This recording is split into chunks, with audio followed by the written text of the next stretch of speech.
তাঁত শিল্প অধ্যুষিত সিরাজগঞ্জে বাড়ছে অটিস্টিক শিশুর সংখ্যা। অটিজম নিয়েই জন্ম নিয়েছে অন্তত 25,000 শিশু। স্থানীয়রা বলছে, মাটির উপরিভাগ ও ভূগর্ভের দূষিত পানির কারণে মাতৃগর্ভেই অটিজমে আক্রান্ত হচ্ছে শিশুরা। তাঁত ও বস্ত্রশিল্পের জনপদ সিরাজগঞ্জ। গেল কবছর ধরেই ভূগর্ভস্থ ও উপরিভাগের পানি দূষণের কারণে আলোচনায় জেলাটি। স্থানীয়রা বলছে, তাঁতের প্রধান উপকরণ রং আর সুতার রাসায়নিক মিশে যাচ্ছে পানিতে। বছরের পর বছর এই প্রক্রিয়ায় পানির স্তর মারাত্মক দূষিত হচ্ছে। বাইরে বের হইলে নাক পুড়ে ওঠে, একবারে গন্ধে বেরিয়ে হওয়া যায় না ঘর থেকে। পানি খাইতে পারি না আমরা খুব পানিতে দুর্গন্ধ। এরকম অটিজম শিশু গর্ভপাত করছে, এই জন্য আমরা বাচ্চা নিতে সাহস পাচ্ছি না আর কি। এখন পর্যন্ত উত্তরের এ জেলায় 40,000-এরও বেশি প্রতিবন্ধী তালিকাভুক্ত হয়েছে, যার 25,000-ই অটিজমে আক্রান্ত।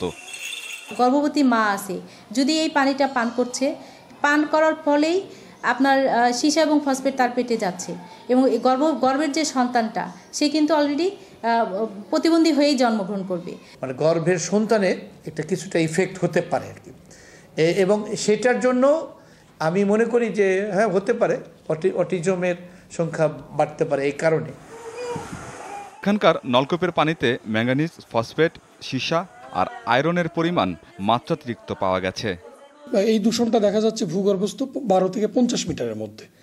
তো আমরা তখন একটা সুপারিশ ছিল যে আমরা যে নলকূপগুলো করব এগুলো 50 মিটারের অধিক গভীরতায় করব, এবং যে পুকুরগুলোতে এগুলো ফেলানো হচ্ছে, ইফ্লুয়েন্টগুলো যে পুকুরে নিষ্কাশন করা হচ্ছে, সেই পুকুর থেকে আমরা অ্যাটলিস্ট 200 মিটার দূরত্বে নলকূপ স্থাপন করব।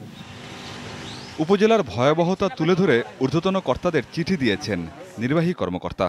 একটা পার্টিকুলার এরিয়াকে তাদের জন্য নির্ধারণ করে দিব, যেখানে আমরা তারা নিজস্ব খরচে একটা ইটিপি প্ল্যান্ট স্থাপন করবে, এবং যেগুলো প্রসেস মিল রয়েছে তাদেরকে আমরা ওই পার্টিকুলার লোকেশনের ভিতরে কনফাইন করে ফেলব। সুচিকিৎসা আর পরামর্শের ব্যবস্থা না থাকায় শিশুর অন্যান্য রোগের সাথে অটিজমের পার্থক্য নিয়েও সচেতন নন এ জেলার অভিভাবকরা। আমিন বাবু, যমুনা নিউজ।